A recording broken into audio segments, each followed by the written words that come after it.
Good morning. Thank you for joining us. I'm really excited for today's session, our Q3 deeper look into our latest product strategy and innovation. And as you heard me mention on Wednesday, Salesforce is in the midst of transforming ourselves and helping our customers transform into agentic enterprises. And today you're going to hear about that journey from our leaders. We have a wide swath of talent here from across the organization, focusing really in on data and Agentforce deployment motions. Quickly first, some of our comments today may contain forward-looking statements that are subject to risks, uncertainties, and assumptions, which could change. Should any of these risks materialize, or should our assumptions prove to be incorrect, actual company results or outcomes could differ materially from these forward-looking statements. A description of these risks, uncertainties, and assumptions and other factors that could affect our financial results or outcomes is included in our SEC filings, including our most recent report on Forms 10-K, 10-Q, and any other SEC filings. Except as required by law, we do not undertake any responsibility to update these forward-looking statements. And with that, I'm going to hand the call over for a brief round of introductions with the group of talent that we have here that I'm very pleased to introduce. So first, let me introduce Madhav. All right, thanks, Mike. Happy to be here. My name is Madhav Thattai. I've been at Salesforce for 5 years, and I am the COO for our Agentforce product organization. Ravi? Hey everyone, good morning. My name is Ravi, and I lead engineering for Salesforce Data Cloud, EVP of Engineering. I've been in Salesforce for 6 years. I've been in the data industry for a lot longer than that at Microsoft and other places. So I'm happy to meet you all today. Joe Inzerillo, I'm the Chief Digital Officer, and the youngin in this crowd as far as tenure goes. I've been at Salesforce about 6 months. Immediately prior to that, SiriusXM, and prior to that, Disney, where I was the Chief Technology Officer and led the development of Disney Plus, amongst other things. And with that, I'll hand it over to Andy. Thanks, Joe. My name is Andy White, and I have the privilege of leading our team's efforts of supporting primarily our sales and our customer success and professional services teams as they support our customers. So all the technology that we use, we try to be the best example of what Salesforce looks like and drive Salesforce on Salesforce and Customer Zero, which you're going to hear more about today. Anna, one of my partners. Thank you, Andy. Hi, my name is Anna Lee. I'm the COO for Customer Success. I have the privilege of serving our customers every day. And in this context, I also get to be a customer. So back to Mike. Great. So just prior to handing it to Madhav here, the context I gave the group and for this audience to understand is we know very much top of mind for many of you out there is what the adoption curve, what the growth curve looks like for Agentforce and Data Cloud, what we're seeing inside customers, some of the challenges, some of the wins that we've had, and then what the expectations are moving forward as we help customers kind of through this journey. And so that's the backdrop by which we set up this call and that we're looking to explore today. With that, of course, we're going to end the session with Q&A. We hope to have, call it 25 to 30 minutes for Q&A once the presentations are over. So as you're listening to the presentations, if there's questions that come into mind or if the things you maybe heard on Wednesday relative to the dialogue today that you've got questions about, we'll take those questions once the presentations are over and we'll try and get through as many as we can. So with that, I'm going to hand it over to Madhav. Thank you, Mike. So we've been on this journey with Agentforce. It seems remarkable to think that the product only launched 9 months ago. And we're very, very excited for all the incredible innovation we're going to be bringing to Dreamforce, which I'm going to touch on here in a minute. But we really wanted to share with all of you how we think about this business. Agentforce and Data Cloud are consumption businesses where we want to really drive value for customers and ensure they're getting through their implementation cycle and they are learning this technology, these products along the way. And so we really center the performance of this business and how we manage things on this funnel. And if you look at the funnel, you'll notice we specifically emphasize the funnel in an inverted shape because what matters the most for us is that our customers are being successful. And so this daily kind of obsession with customer success, including, of course, our remarkable colleagues at Salesforce as Customer Zero, really drives our energy, our activity across our product team, our engineering team, our customer success team, and our sales team. So if you look at the bottom of the funnel, that's really where we think about our sales process. How do we manage our pipe? How do we manage our closed deals? And as you all know, we now have both your traditional employee-based SKUs where we've launched now the Agentforce edition and our consumption-based SKUs. We started with our conversation SKU and then we launched our Flex Credit SKU, which we talked about in earnings as well. That's doing really well. So that's the sales process. We then get into the critical phase of implementation. And here, our customers are really thinking about what do they want to use these agents for? How do they think about the use cases? How do they think about building them? How do they think about testing them and then getting them out to their deployment? And so that critical implementation phase is where we, our partner community, our professional services, our customer success teams are very involved in helping a customer be successful. And then at the end, you reach the consistent usage phase. And what we see here, and you can see some of the incredible customer logos. I'm going to share some use cases here in a minute. But what we see here is customers moving both depth as well as breadth. In a single use case, let me try to make the use case more sophisticated. But I'm also going to start to expand across a multitude of use cases, and we'll show you some examples here in a minute. So I want to ground you all on this because this is a fundamental way in which we think this business can be successful and how we manage it.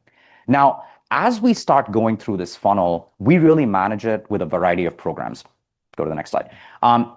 Across the funnel, we think about, of course, our critical sales programs where we're focusing on industry, really driving a lot of flexibility from a pricing perspective. And then in the implementation phases where over the last year, we have been very deep with our customers to help them think about their agentic transformation. Now, this is not just a technology initiative. This is a customer thinking about what value are they trying to create for their business? What are the kinds of use cases that are going to drive the biggest impact? And so this strategy, this change management, and of course, the technology that comes along with it is something that we go very deep with our customers on. We began working with them with our forward deployed engineering team more than a year ago. We have a set of customers that we deeply focus with that are trying truly cutting edge use cases. We call these our momentum and our hyper-focused customers. And then, of course, we're really investing in the community. We recently launched our Agent Blazor training that anyone can take online to start to really get comfortable with Agentforce and all of the incredible platform capabilities we've built. We're enabling driving our partners and, of course, working with our professional services team. So these programs are really catered at ensuring we are driving customer success as customers think about this journey. However, they're also really critical because we have the privilege to work with, well over 12,000 customers now that are on this journey, and we learn from them every single day. And that learning directly drives our priorities from a product perspective. So in the middle, for example, you see the things that customers want to really start to emphasize as they start to expand these use cases. How do they make their data readiness easier? How do they bring more determinism and control to these agents where you take advantage of all the goodness of the large language models, but you are also able to execute on structured business process and logic? Customers that get further in this journey have new questions. How do I test these agents at scale? How do I observe? How do I know what my ROI is, what my analytics are? And so this is just a wealth of information that we work with our customers on that directly goes into the product. And we're really, really excited about bringing a lot of this innovation to Dreamforce, which you'll all see very soon.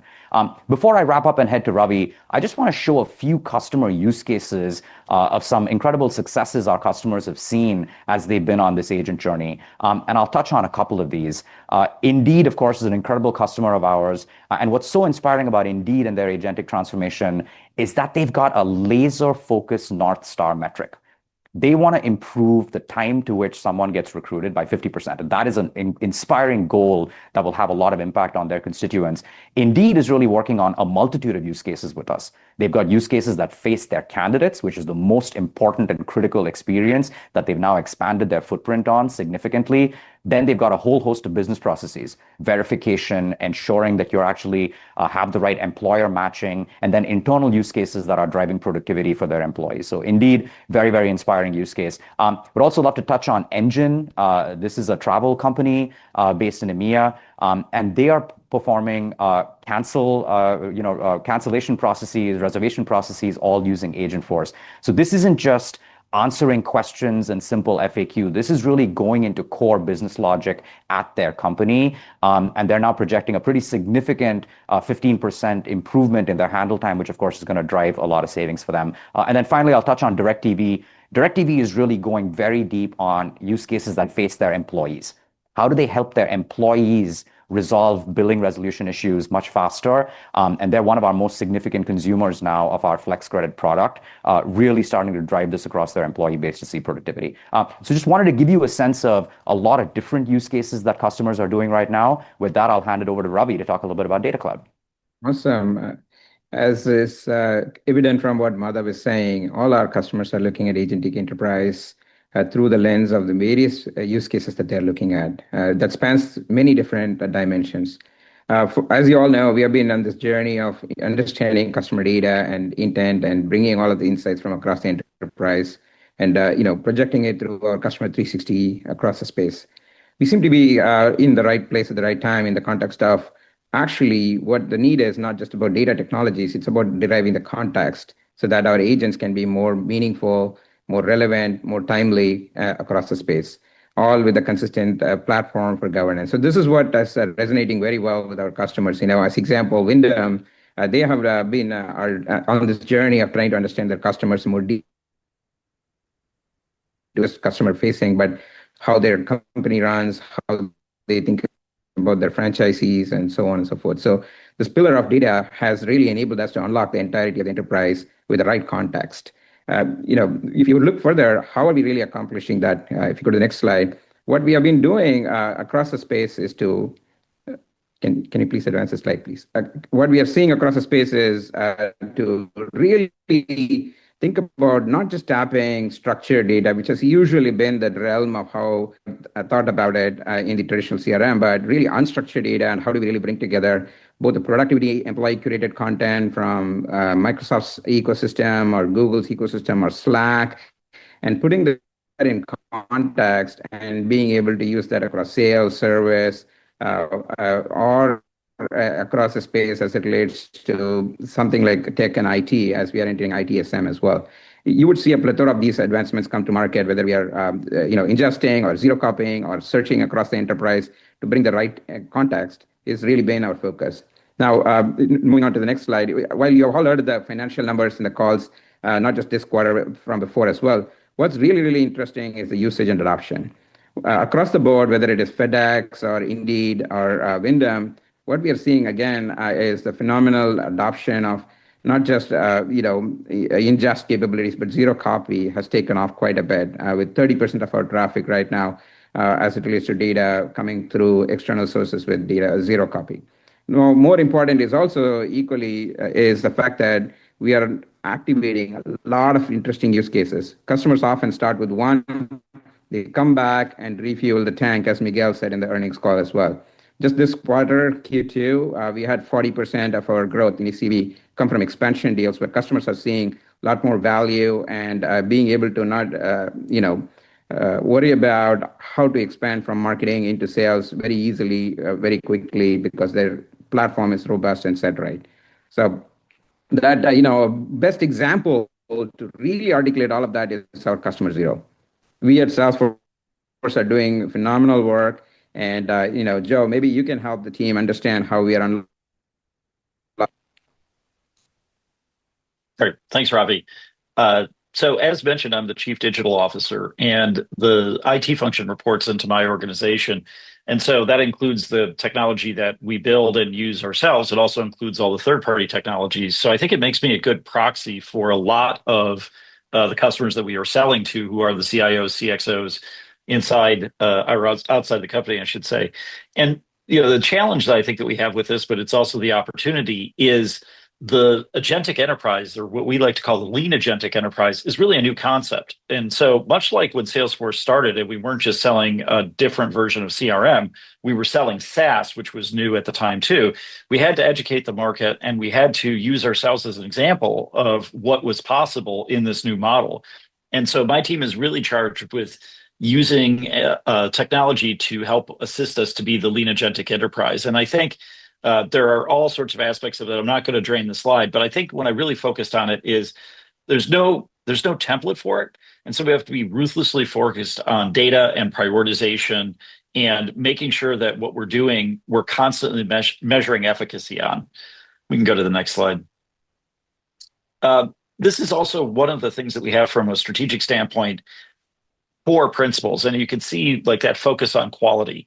A lot of times when people want to get into agentics, they want to do a bunch of things simultaneously. And the fact is, like, focusing on the critical use cases that you think the agent can be successful of is like a big part of how you get started, and a big part of how we get started or got started. We're going to look at some of those examples a little bit later, but measurement's really important.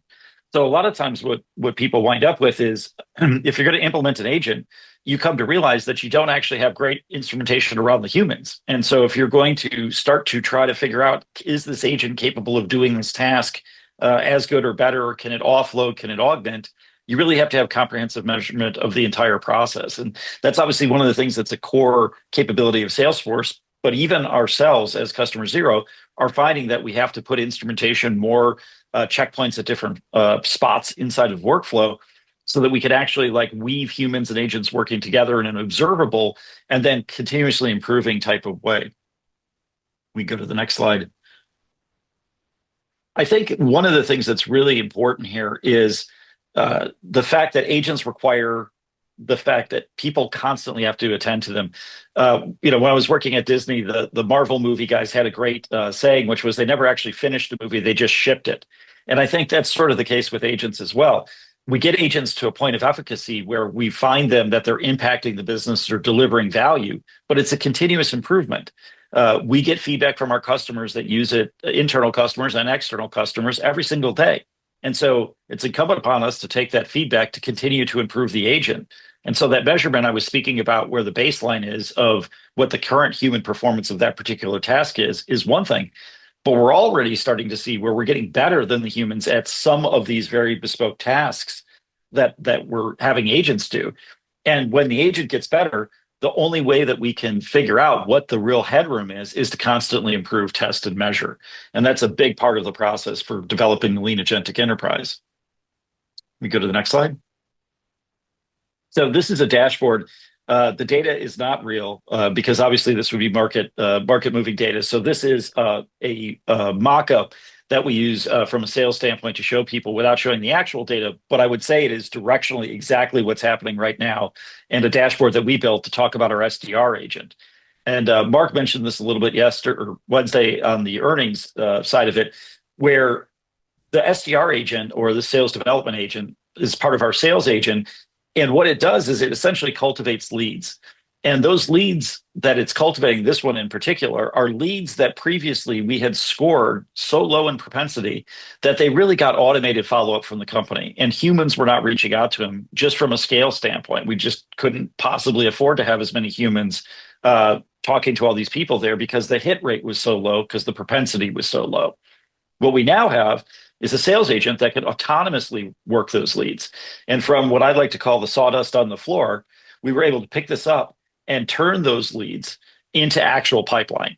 And so right now, our sales agent has done over $1.5 million in pipeline that's been created from leads that were essentially previously just thrown into the automated hopper that are now being worked by an AI using Agentforce and our Sales Cloud and Data Cloud behind the scenes to mine the data that's required to provide this function. And we're now actually seeing real results on it. And I think this is the point of really finding a use case, focusing on it, iterating on it, and then continuing to push the envelope and see how far you could get with it. If we go to the next slide, there's a lot of these focus on these hero agents, and you can see some of the data here. And so it's not just these outside-facing things. It's an employee-facing thing. It's outside-facing agents. We're going to talk in a second about help. These are all different functions that we think Agentics is going to play a part of. But part of the ultimate evolution and our vision for this is humans and agents working together. But the ways in which they work together are not agents taking over the complete job of a human. It's processes or particular aspects of a job that the agents are uniquely well suited for, that we can put them in, we can continue to tune, we can continue to improve, and the sum is greater than the parts. Humans and agents working together to deliver outcomes. So go to the next slide. This is one of the things I think is super exciting. The help use cases, both in my time in Salesforce and prior to coming to Salesforce using Agentics as far as help goes, the help and support use cases are the ones that are actually very obviously very well suited to agents, partially because the work that's done by humans is very regimented and very instrumented. So a lot of companies, including us, would outsource these to various different call centers, et cetera. And those call centers have a high rotation of people. The folks coming in and out average tenure somewhere between 12 and 18 months.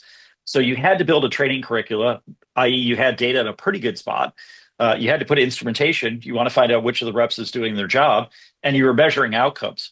And those are the key ingredients for an agent, a human agent. It's also the key ingredients for an automated agent. So these drop-in support use cases, which are not exactly drop-in, they still require work, they still require refinement, have really been delivering results for us. And so if we look at the next page, we talk about deflection of 77% of our cases, which I think is really important. We could go to the next slide as well. One of the things, though, is coming back to what I've been talking about this entire section, which is this constant improvement cycle where you measure, you understand, you refine, and you improve, and then you keep coming back and forth between that. As evidence of that, I run the IT function, reports into my organization. I actually work for our chief product officer, Steve Fisher. And so we are part of the product development roadmap. And I'd like to say that part of the job of Customer Zero is we take the we take the challenges on head on helping refine the products so our customers don't have to go through that same pain. And then we can show some of the ways that we've then taken that mature product and enabled it to actually continue to improve the business and continue to improve what we're doing. And so with that, I'm going to turn it over to Anna to talk a little bit more about that use case. Thanks, Joe. I appreciate you going through that. And as I kind of mentioned, it's our privilege to serve our customers. But one of the fun things has been, to be a customer in this space. And just to kind of add to this slide, there's been certainly lots of iterations and lots of learnings. And just from a perspective of someone delivering service, anyone who's in the service industry will know that it's not just about answering customer questions, helping them in the moments that matter, but also in how we make our customers feel in those moments. And that's been a key learning for us. And that wasn't an area of focus for us in the beginning, where we're focused on like the data and hydrating it and making sure it's all, the sources is good and it's clean and the quality of that. We focused on making sure the agents can answer questions accurately. And what we really kind of learned in a lot of our testing, and I'll kind of share with you an example. It was Christmas Eve, and I went to our agent and just asked kind of a plain question. It's Christmas Eve, and I have a lot of questions, and I'm really concerned. What should I do? And our agents kind of came back, candidly, kind of cold and unsympathetic and not very empathetic. And really at the level of care that we wouldn't really accept for ourselves. And so that's been really a key learning for us, that this is really the moment where we say, this is why our agents is not bots, right? They're not bots. And so we want our agents to serve our customers in a way that humans would deliver that. And that's really the power combination of being smart, right? The big brain, and then also doing that with a heart of service. So it's been a pleasure for us to really have gone through this journey. And as Madhav said, in some ways, it's hard to believe that it's been less than a year that we've been in this journey. We launched this at the very beginning of October. And so we're coming up on our 1-year anniversary. In some ways, it's been phenomenal to see that how Agentforce can really scale for an enterprise like Salesforce. I'll pass it back to Mike for Q&A. Great, thank you. Thank you, team, for the presentation. We're going to move to Q&A now, and we have 2 ways that you can submit a question. One, you could submit via the chat window on the webcast, or you can raise your hand, and then we'll call on it. And so to get the Q&A moving, as our audience gathers the questions, I'm going to pose a question that we get a lot from the investor base in everyday calls, and really focused on Agentforce adoption. And so I'm going to ask Madhav and Joe to chime in on this one, as both spend, the entire audience here, the entire group here spends a lot of time with customers, but Joe and Madhav in particular, from their angle. What are some of the, both the opportunities as well as the challenges we run into when we start getting into customers and start to walk through the process that both of you laid out, as customers think about the use cases, but more importantly, as they go from pilot to production. And as we make those jumps and then think about the ramp in production, what are some of the hurdles or some of the challenges that we're working through with customers to help them get over that hump? So maybe I'll start with Madhav. Yeah, great. I think there's 3 major buckets of things that we work with customers on. Number 1, the data layer matters a lot. Without the right data, as we know, without the right structured data, without the right unstructured data, giving the right context to the agent, ensuring that the agent has access to the right data at the right time as it's executing on these things is really important. And remember, our customers are not just answering questions with these agents. They are executing on workflow. They're executing on logic. And so the type of data they have access to really matters. And so that is a really important thing. What we advise customers to do here, though, is you don't want to take the stance of a massive data re-engineering project without kind of an end in mind. So the way we work with customers is, let's think about what the use case is. What's the outcome you're trying to drive? What's the relevant data for that particular outcome? And let's really optimize for that. So the data is the first thing. The second thing that's really important and has been a huge lesson for us, our forward deployed engineers have spent more time on this, I would say, than anything else over the last 9 months. That is bringing consistency and control to the agent. Now, why is this important? Now, if you recall, we'd lived in a world, as Anna said, of bots. And bots were really difficult because setting up a bot required an incredibly complex array of choices. They were very rigid. You had to maintain them. You had to change them. Just a difficult thing for people to really do at scale in a significant way. So LLMs unlock this incredible ability to now communicate with this technology in natural language. I can give this technology instructions like I speak to someone, and it's able to execute on those instructions. That's phenomenal, right? That really expands the remit and the democratization of the people that can build these agents. However, you still need control for structured process. And so our big insight really here is, how do we ensure we bring these two things together? The flexibility, the freedom, the natural interaction layer that you get with the large language models, but the traditional Salesforce strength of process logic that we can then integrate into these agents. We're going to have some really exciting things to talk about on this front at Dreamforce, but we've started to bring some of these capabilities in for our customers so they can retain context, so they can understand what the next step is, so the agent can perform consistently. So that's number 2 that I think is really, really important. And then the third one is the interface layer itself. At the end of the day, as Anna said, you are serving customers with this experience. The customer experience has to feel empathetic. It has to feel rich. Customers' expectations certainly have been driven significantly by phenomenal consumer experiences that are out there. And we want their experiences with companies to feel exactly the same. So whether it's on the voice channel, whether it's on the text channel, how do you make sure that you're creating these rich experiences where customers are, whether they are employees internally working in Salesforce or working in Slack, or it's external customers that are living on a website, living in an app. We spend a lot of time really helping customers think through what's the right user experience you want to create in this agentic world, so you're creating the best experience for your cohort. But would love Joe to add with all his experience on actually bringing this technology and creating these agentic enterprises.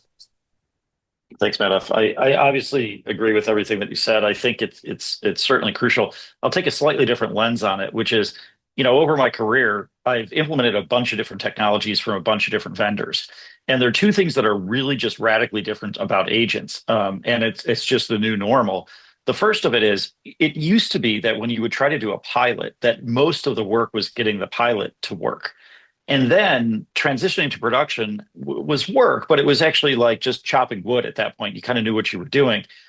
What we're actually seeing with Agentics and with Agentforce is actually getting the pilot to work is actually not as hard as that barrier was. But getting to production a lot of times is much, much harder. And it's not because the technology is harder. What it comes down to is the second point, or second lens I'd like to put onto it, is that while these large language models are incredibly powerful, they're also inherently non-deterministic. And so if you expect it to be right 100 out of 100, then it's going to be very, very difficult to sort of refine that. And in a pilot, you might say, oh, okay, well, it's almost there. That looks pretty good. Let's go ahead and try to take this into production. And I think that it's just the nature of the technology that is somewhat non-deterministic. Now, that's where we've put a lot of effort into Agentforce, is to make it more deterministic, like Madhav's saying, and in some cases, make it explicitly deterministic inside of the Agentforce technology wrapper. But it's still one of those process things that I think people just have to adapt to, and the industry has to adapt to, is that it's different than deploying procedural code. You can't just make a bunch of unit tests. You can't just do a bunch of things to get to production on these things. It requires a different set of tooling. I also think that's a massive opportunity that we're here to beat the challenge with, which is providing that next generation of tooling to people that actually gives you the same sort of compensating controls, but in a very different way. And so I think we're just, from an industry standpoint, not there yet on the maturity curve to really see the hockey stick yet. Like some people are seeing the hockey stick. We're seeing the hockey stick internally on certain things. But once people understand that these are a new set of tools, a new set of processes that need to get it done, and again, it's stuff that we're hopefully pioneering. We're trying to pioneer inside of Customer Zero. When we provide those things to our customers, we're going to see them. And I think it was Ravi that mentioned, the 40% of business that we saw was increased utilization of things like Data Cloud. I think those are the green shoots that you see, that people that actually have got it locked in, that have figured out how to do this formula, they're doubling down and tripling down and quadrupling down. And so I think that bodes well for the fact that we are both on the right track. And we're really starting to see the very beginnings of that hockey stick leap off. It'll take a little bit of time, just as all industry transitions take time. But I'm very excited about where we're at, and I'm very excited that the learnings that we have are improving our tooling to a point where we're just seeing outside customers being able to activate faster. Great. Thank you, Joe. Thanks, Madhav. So we've got a question that was submitted, and this is a good one. I'm going to paraphrase it a little bit because it comes up a lot in conversations, both with investors as well as with customers. But Ravi, I'm going to turn to you for this one. And really, it's about the data estate that we see inside customers. And Joe and Madhav just alluded to how critical it is in helping customers get their data situated and ready for use in agentic AI and leveraging the technology. But obviously, we've got a zero-copy partner network. A lot of the data estates inside our customers are super complicated. And so whether it's us or a competitor that might be trying to integrate, can you talk a little bit about what you see inside the data estates, how we help customers, or what the challenges are you run into in helping customers get their data ready? And then how does that interact with the ecosystem? So the Snowflakes, the Databricks of the world, et cetera, or Data Cloud, as it were. So can you help us walk through a little bit of the data estate dynamic that you see? Yeah, absolutely. I think this is important understanding that we are going through. First of all, there are two inflection points. For most of the agents, we are seeing structured and unstructured data that has to manifest itself.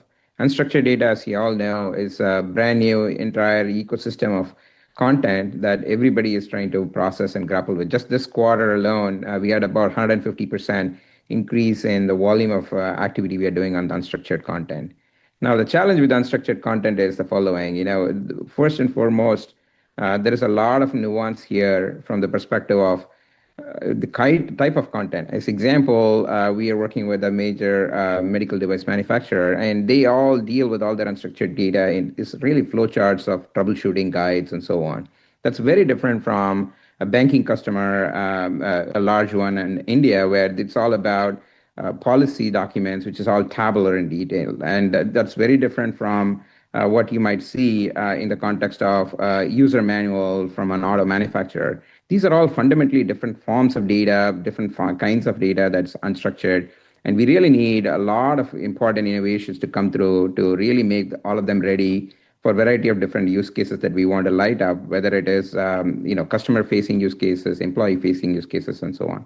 The other aspect that we are also learning is, while customers have a lot of important real estate in Snowflake or Databricks or BigQuery or Redshift, we are seeing a lot of them put to action in the form of the right semantics. Unless we add the right semantic model to it, eventually the context for the agent requires all of the structured data and the unstructured data from the entire ubiquity of their landscape to come together. To give you an example, we have publicly talked about Fisher and Paykel. They are a very important customer of ours out of New Zealand. And the key aspect there is, how do we really think about bringing personalization and web and mobile events that they're having, along with all the data that they have in their back office systems, along with all the advertising data that may come from the Google ecosystem. So how do we really bring all of this diversity of data assets together? So we see this partnership network growing rapidly. We have awesome to announce that now we have unlocked DB2 with IBM and Watson that went live last week. I think we made a public announcement about that, of how our zero copy network now also extends into mainframe ecosystems. Our mental model is simple. We really feel context is important, and without the right context, agents are not going to be able to make the right decisions. And in that, structured and unstructured needs to be woven together, and we are going to continue to expand on this ecosystem through partnerships, both on the structured and unstructured side. A lot of this is also algorithmic. As Madhav alluded earlier, we really need to arm the LLMs with the right information, with the right determinism, so that they are doing the right job as well. So in many ways, the continuous growth that we are seeing in the data business is primarily fueled from the fact that people are realizing they can have many different use cases that they can light up once the data is ready to be able to take advantage of it in numerous dimensions, whether it is for analytics with the Tableau Next, or whether it is for transactional C360 use cases in a call center, or an agentic use case, as the case may be. Thanks, Ravi. And I'm actually going to pull a thread on this question and ask Joe to chime in here. One of the common follow-on questions we get to Ravi, to what you just explained, is there's a notion of, I'll use the term super agent, that I think a lot of folks have a vision on, but the underpinning of a quote unquote super agent would imply that there is a master data lake or data warehouse or what have you that cuts across the entire enterprise data estate. And as we all know, that is a very complicated structure. And so I'm going to ask Joe to chime in a little bit on, from his lens, on what he sees inside customers, building on what you just called out, where you have different data lakes or data warehouses that sit across various functions or vendors, and how he thinks about that feeding the overall AI narrative. Yeah, no, I think it's a great question, great point. And like Ravi said, the weaving the structured and unstructured is one of those things that we're trying to give as much capability to Data Cloud as possible to simplify weaving it together. But it's also a little bit back to change of mentality. And part of the change of mentality is, we used to think that we had to get everything, all the data that we had to get in this big tabular network with these tables and joins and all these kinds of SQL things. And certainly that stuff's important, but agents are actually pretty good at looking at all that stuff and bringing it together in general, like agentic technology generally is. What they're not good at is two sets of very conflicting facts. And so when you have two different data sources that literally say exact opposite thing, the agent struggles with that. And that's where you get things that people are saying, oh, well, the agent's hallucinating. And it's like, it's not actually hallucinating. It's actually just struggling like a human being would be if they looked up and got two different answers. And so I think when you think about the Uber orchestration layer, the data hygiene becomes super important, but also the state becomes super important. And so in the same way that we don't, not every person in a company has the exact same job, and we don't just do 1% of everybody's job. You have specialization of talent. The agents are ultimately going to be specialized and then orchestrated under something else, but they do need to share state about that customer. And so I like to call it omniscience, right? When multiple agents can share state about a given customer, given record, given company, whatever that agent's domain space is, when it can understand that state, then you can get to the point where you shouldn't be able to see the seams between the agents when you're starting to do handoff. And so there's no question that there will be orchestration agents. There'll be these Uber agents that run on top of it. But none of that's going to work if you don't do the wood that we're chopping right now on the back plane of making sure that the data is consolidated. And what I'd love to do is maybe just throw it over to Andy, who's been doing a lot of this on Salesforce, and was really leading the effort on help. And I think that's a good example of where we had a bunch of disparate data sources. So Andy, if you wouldn't mind, talking about some of the work we had to do to get that into shape. Well, a perfect example is if you think about all the platforms that we have across the company and how many different variations there could be of how to reset your password, right? And so it's a perfect example of confusing the agent, and also the duplicate versions of that. So thinking not just about the help example, but we call our internal support team TechForce. And how do you reset your password for your phone, for your Linux device, for your mobile device? And then we had different versions of those documents. And it's exactly what you said, Joe. We confused it. And connected with that, the other thing that we learned big time at the beginning, and you and Anna spoke about this some with the slide, and I'm going to always butcher it because I think of it as the heart and the head, but I think we used service and something else. What's the proper phrase that was on the slides? It's the heart and the brain. We'll accept that, Andy. Okay. But this whole idea, we dumped all of this information on our latest hire, the help.com service agent, and we didn't train it at all on the art of service. None. And so that's where, as mentioned earlier, it was lacking empathy when Anna used it right in the middle of the holidays. And it's never how we would onboard a human. So that's an example of where we learned we didn't have enough of the right kinds of data, which is what our insights about how, after we went live, how our customers were using the agent, we were able to see new data sources we needed to apply based off of the questions they were asking. And we had way too much of other data, and we had to spend a lot of time cleaning our data repositories. And then one thing we always encourage our customers to think about is the team that's onboarding the agent, that this agent's going to be a part of. How would you onboard a human? And we just did this with the SDR agent. Joe, you showed some bogus data, but talked about some real results. And we gave that agent the heart of a seller, which is what we learned from our experience on help.com. So it shows persistence, and it's hungry, and it's going after the sale. It still has empathy. But those are some of the things we've learned, and some of the pieces of too much data and not enough of the right data. Thanks for asking. And that's actually a good segue to the next question. And it's actually going to go to Anna and Andy here. When you think about our own journey that we've been on with customer support, a lot of times if I weave it against a conversation, and I'm paraphrasing the question that was submitted, but if I weave it against what adoption curves look like for our customers, can you give a little bit of insight into the journey that we went on from initial pilot through getting through to full production? And I think the detail I think would be super helpful for this audience to understand is at each kind of gate, if you will, that we jump through as you ramped across channels, as you looked at success factors. Can you walk us through what that journey looks like? Because I think it's very appropriate and similar to a lot of what our customers go through, similar to the conversation that we've been having here. Maybe Anna, Yeah. with you.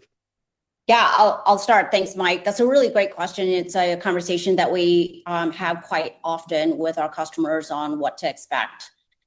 And naturally, when our customers are implementing Agentforce, there's this expectation of, here's my case volume, and I expect when Agentforce is working that case volume comes down. And the big learnings for us, I would say in the first 3 months, has been that we really didn't see that. We actually saw an increase in case volume. And what we've learned were really two things. One is our customers have multiple channels to contact us, right? They can create a case via web, they can chat with us, they can call us. There's multiple ways to go do this. And when we approach this, obviously we want to make sure the blast radius is really contained so we can implement, we can learn, and then we can fix, what we've learned. And so when you do that, what happens is what we find is our customers are still skeptical. And so we find that our customers are going to other channels. That's been sort of like one learning. The other learning is been really this positive experience that our customers are engaging. So as Agentforce is proving to be helpful, that our customers didn't necessarily, our customers who engage ask more questions, maybe more questions they would have asked to a human. So I think really a couple of things what we've learned is we really didn't see this sort of like deep drop off in case volume as we had expected, which would be sort of intuitive. And so there's some behavioral transitions here for our customers. And also, we've talked a lot about this, right? Agents are not bots. But when we went down this journey, there's still some skepticism. And certainly we didn't do ourselves any favors when we didn't really train our agent to be human. And so that was kind of really big learnings. We saw really, I would say, the unlock after about 6 months and 9 months. And so as you saw earlier, Joe presented this, is that we're at a 1.5 million customer requests with amazing resolution and satisfaction. And so I would say the first 6 months of learning is steep. And then after that, once you sort of win over sort of our customer trust and confidence, we start to really see that drop off. Anything else you want to add to that? Andy's been my partner in crime for the last 10 months here. Yeah, I think there was the other aspect of that, Anna, wasn't just like thinking about all the things you talked about. It was also different ways of working for us, because we had to start thinking and working differently across our customer support team and the IT organization of how we went after this problem, and breaking down barriers that existed before that were now no longer relevant from a technology or organizational perspective. And we've continued to see that now of thinking things differently. Well, this used to happen over here in this part of the organization, but it's really not relevant to our customers, and trying to think about what is the customer journey and how are we meeting them where they're at. And that took us some time too. because it's really just different. And all of a sudden, we're like, well, wait a minute. We could solve this problem with Agentforce. It was something we could never do before. Surfacing up more information or accessing a third-party system or answering a customer's question about the renewal, which is not necessarily something that customers had asked before. And to your point, the barrier had been lowered of what customers were asking. So we saw a variety of new things that we don't see when they're engaging with human support engineers. So tons of learning, and also learning where we needed to pay attention. Joe talked before about instrumentation and really baselining what does good look like, that our human counterparts are doing. And so we had to implement that. Your team was actually better than a lot because you've already done so much baseline and metricing. But there's been new insights that we've learned from that as well on the journey. But Mike, I really think depending on the level of complexity, there is a 6-month baseline that you're putting in place that you then have the opportunity to scale. And there's the other aspect on customer facing and internal facing where you're changing behavior.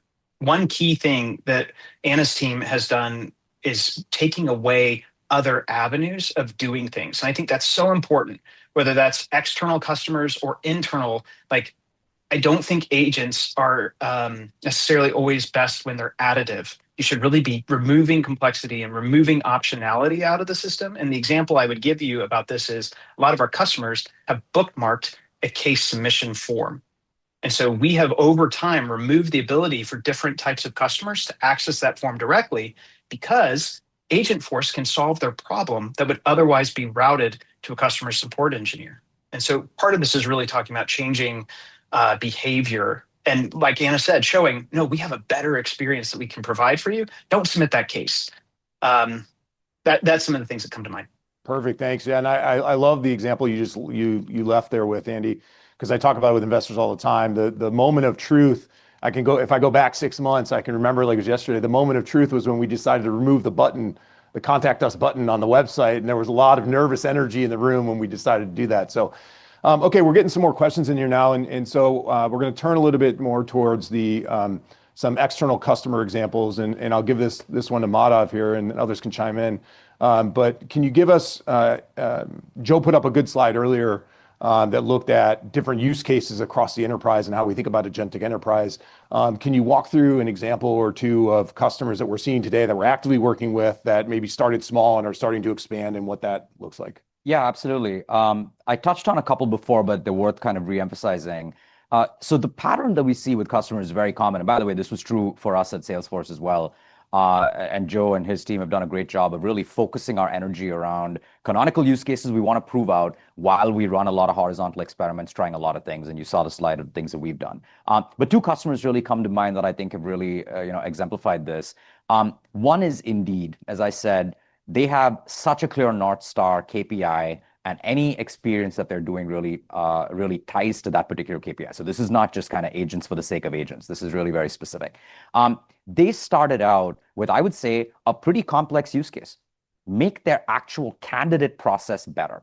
They've got millions of candidates now. Our agent now is in front of a very large percentage of those candidates, so interacting with them all the time.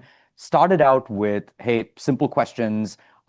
These are the companies I'm interested in. What can I look at? I have to schedule something. Basic business process flow in the candidate experience. That's kind of what they started with.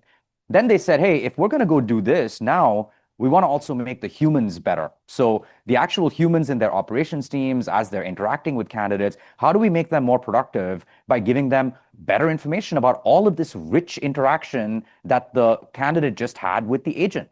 Let's actually make the humans better up to speed on when they are now going to interact eventually with that candidate further down the road. How do we give them the best data, the best preparation, so they're really tailoring and personalizing that experience for each candidate, and so the overall candidate experience gets better. So that's an internal use case that faces their employees.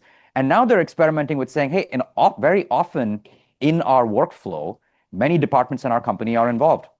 We already collaborate and coordinate on Slack.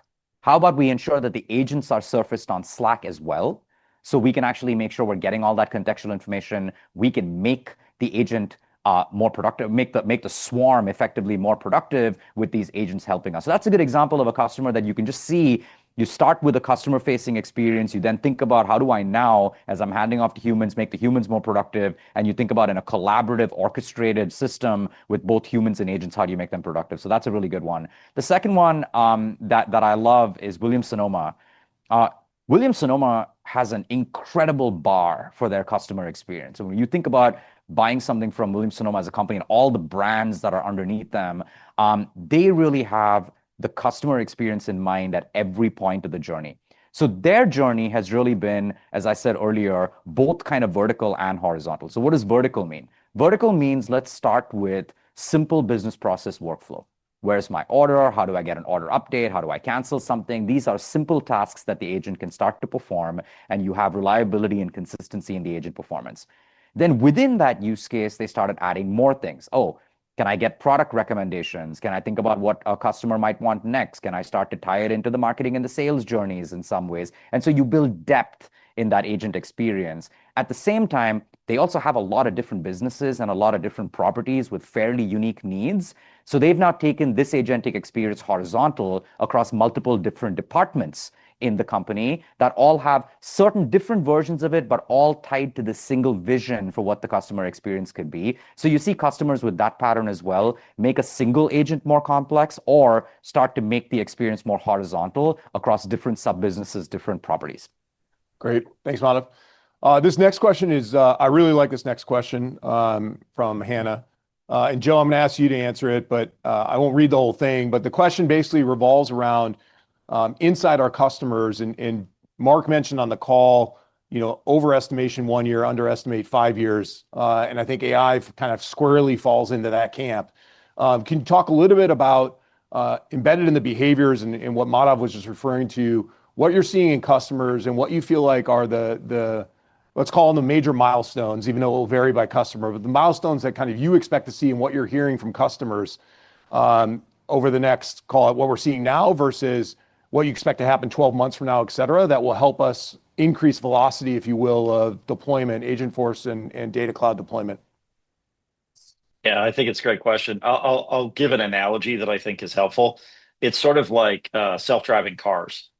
The first time, like I had a Tesla Model S, and I remember I had the hardware for it, and then I got in the beta, and then the update came.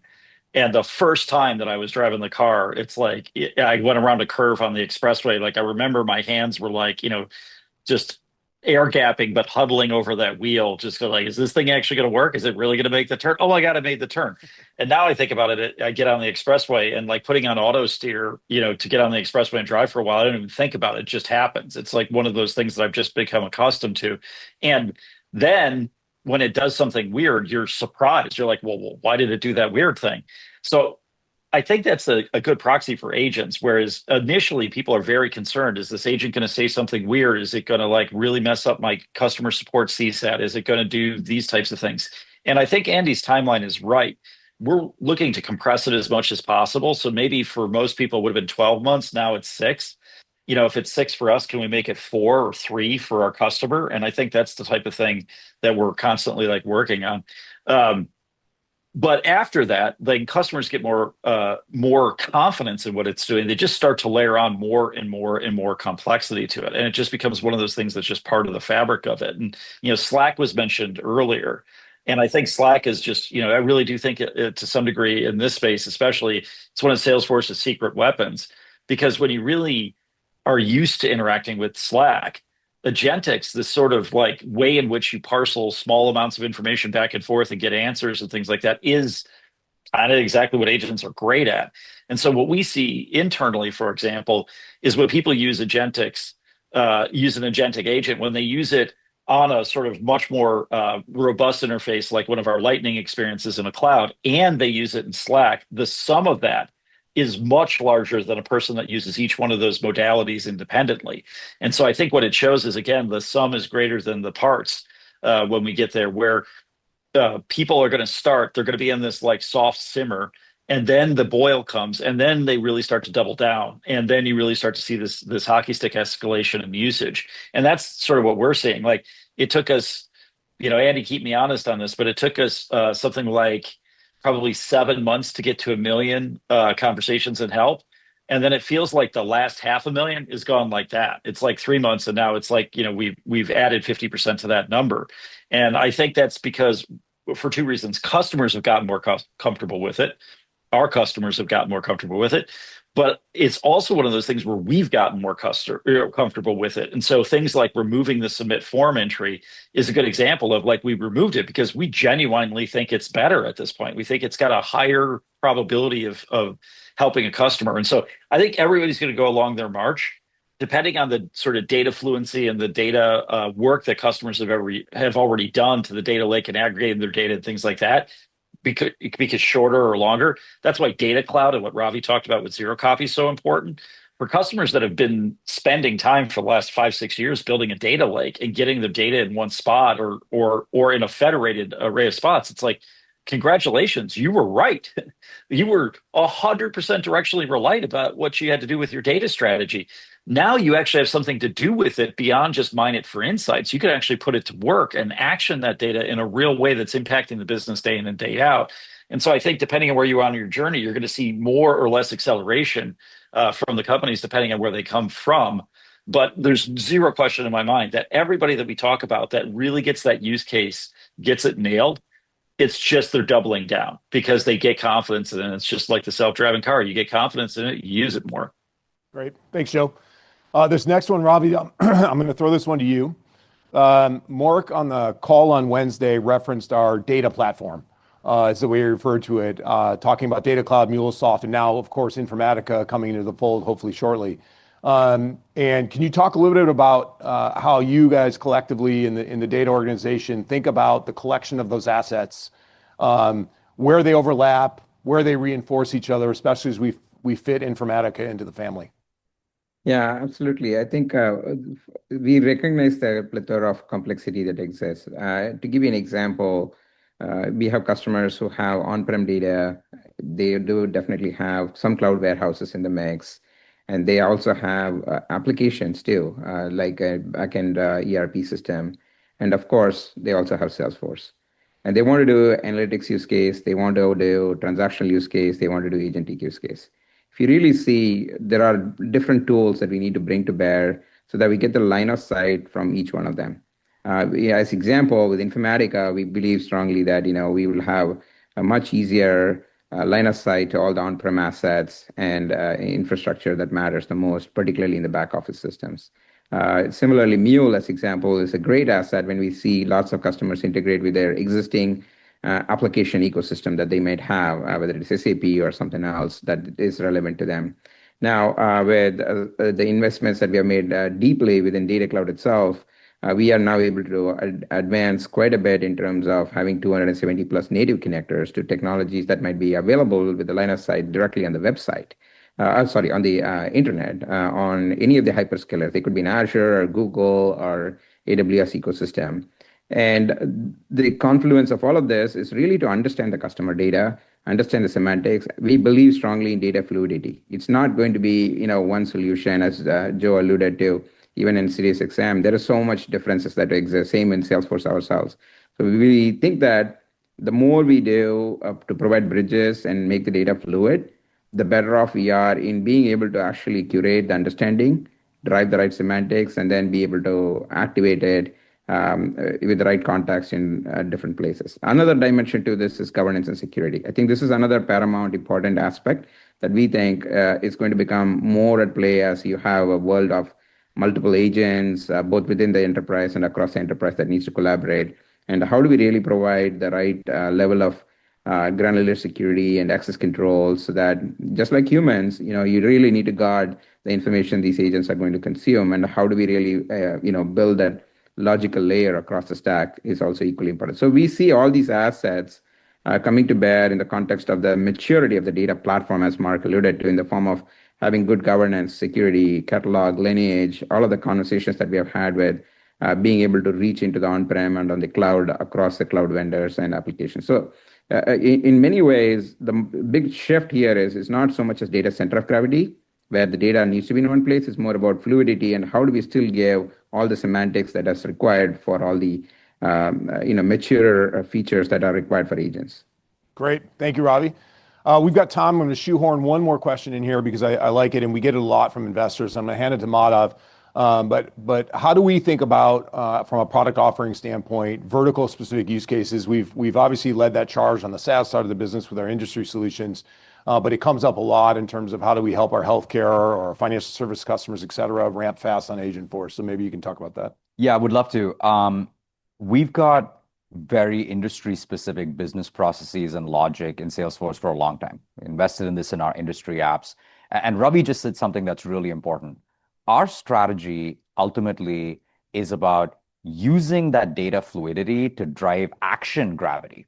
That's really where Salesforce shines, is that customers are able to execute on their work on Salesforce products. And I think there are no better indicators of those products than our industry applications. So these are applications built with very specific industry ontology in healthcare, in financial services, where the business process is aligned to what business process is in that particular industry. And now you imagine in an agent world, you've got this kind of connected data, you've got business process and flow for those specific industries, and now you're surfacing up all of that to the agent. And so our belief is that that's going to be among the most powerful use cases. Now, our industry teams have taken this one step further and have now come out in the last month with 200 plus templates that customers can get started with in any industry. Oh, you have an agent that's specific to billing, great. You can build that. You have an agent specific to a health record update, fantastic. You can actually go do that right now. So to help customers get started on that journey, these templates are very helpful, very useful. But our customers have built a lot of incredible logic on these applications. I mean,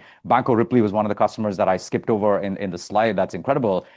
They're a customer that uses our applications, but have now scaled to a significant extent in a customer-facing scenario because they're able to leverage all this business process and logic in the way they've implemented their technology. So we think the verticals are really important. We actually think that the agentic use cases, especially at the value layer, are really tied to those vertical outcomes. So significant area of investment for the product organization.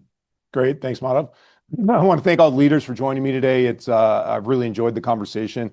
Thank you all for tuning in. As always, we'd love your feedback. We'd also love to hear your ideas on future sessions that you'd like to hear about. We'll continue to do these as long as our investor base and our analyst base sees value in them. So please let the ideas fly and give us any feedback or further questions you might have. So thank you everyone for joining.